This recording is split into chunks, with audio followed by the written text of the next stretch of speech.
Hey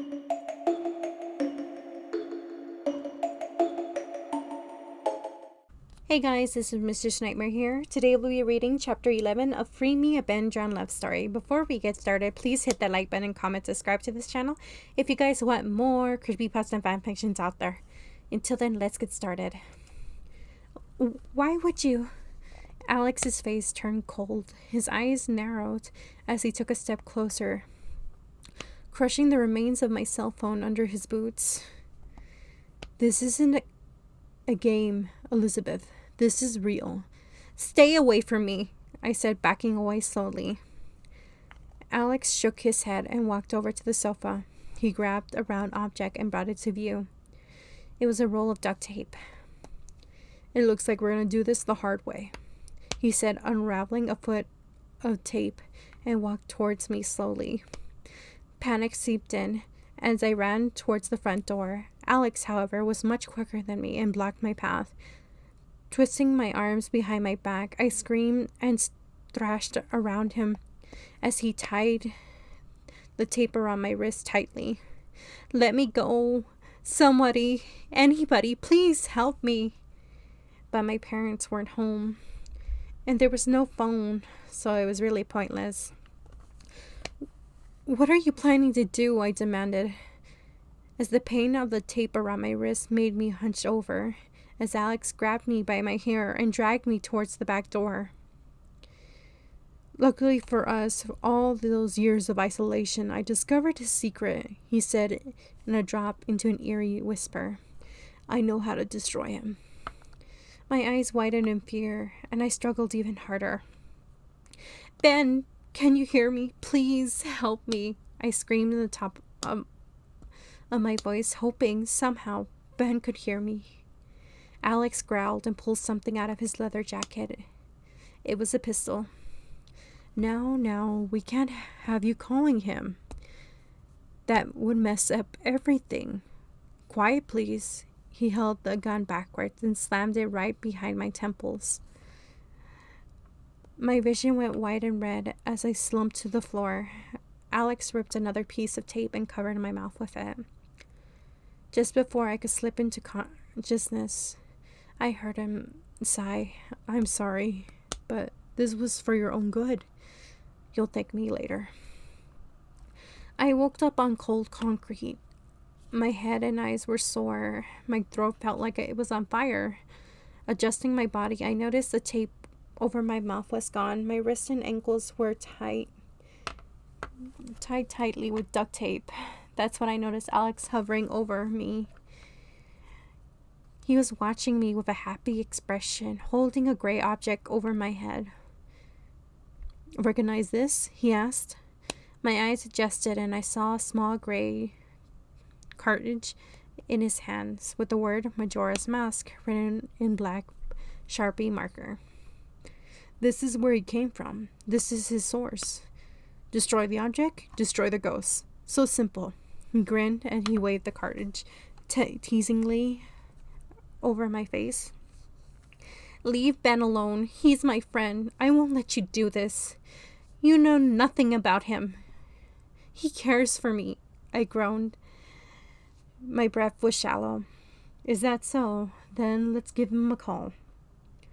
Alex brought out his cell phone from his back pocket and typed something on his keyboard and waited. Ben's point of view. I waited and floated in the brainly codes of electronic waves. I could leave when I please and walked around the human world, but I remained here. Why though? Elizabeth's point of view, or view of me, something I had not expected. Was it I overthinking things? I resisted the urge to check up on her. She wasn't a child. She could handle herself. But her brother, he's another story. I don't know what measures would take.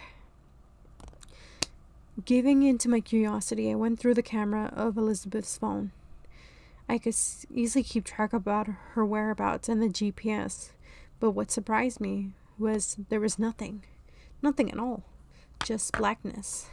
This didn't make any sense. Even when her phone was off, I could still reach her.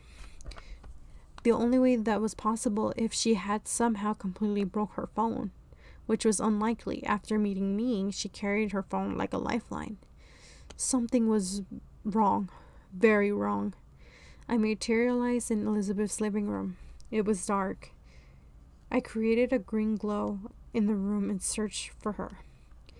That's when I noticed the drag marks on the carpet and the blood. The phone lines were cut, the Wi-Fi was gone, the TV and the computers were all dead.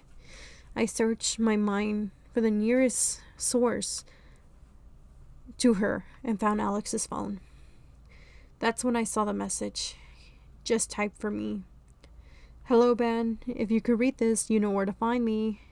I projected myself through his cell phone by force as the screen turned green, as I could hear his voice through the speakers.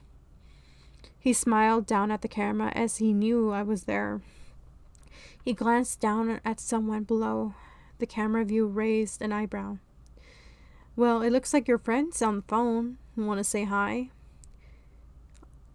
Elizabeth, she was there with him. "Ben, please," I heard her cry. If I had blood, it would be boiling. "You are one crazy bastard, you know that," I growled.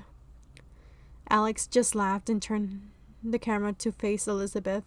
Her wrists and ankles were tied, and her eyes were bloodshot. "We're playing by my rules. Try anything and I will kill her." Elizabeth's point of view. Alex's words scared me. What was he trying to accomplish by all this? He kneeled down and pressed the pistol against my skull. I froze and tried not to scream. "Look, I'm just trying to protect my little sister." A few moments later, a familiar green glow filled the room. Ben had materialized a few yards away from the spot I laid on the ground with the gun to my head. He remained deadly still. His eyes flickered between me, the gun, and Alex. "Interesting. You know, this is the first time I ever physically see you," Alex said, pressing the gun closer to my skull. When he noticed Ben finally take a step forward. "You don't have to do this," Ben said.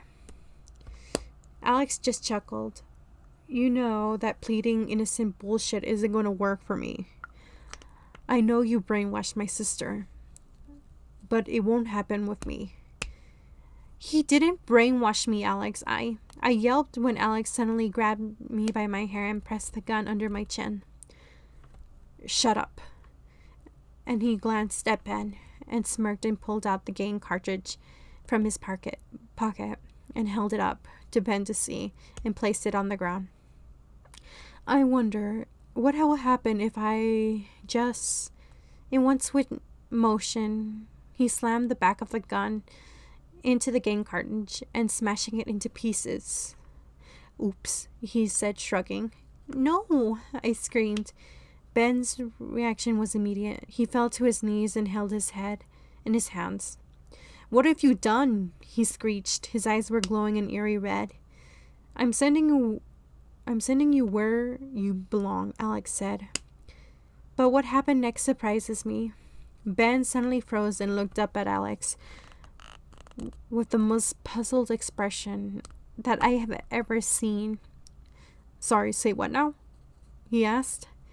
"What? Why isn't it working? You're supposed to be gone. I shattered your damn game cartridge," Alex stammered with wide eyes.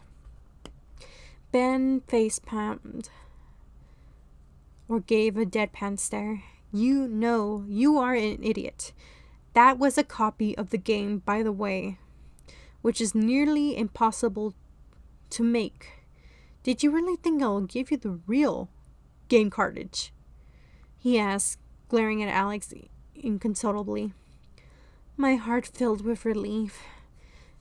Ben walked over to me and ripped off the tape, then picked me off the ground and moved me away from my brother. "What?" Alex whispered, too stunned to move. "It's not rocket science, Alex. in order to control the world, you need to be in multiple angles of attack. The cartridge I gave you got from the old man was a duplicate of the game. So you can't kill me by destroying it. This. He took it off, or took it out of his green hat and reached inside, or pulling out another game cartridge. This one held the original game logo in front of it. Is the real game. With that, he crushed the game cartridge in his hands, letting it fall into pieces to the floor.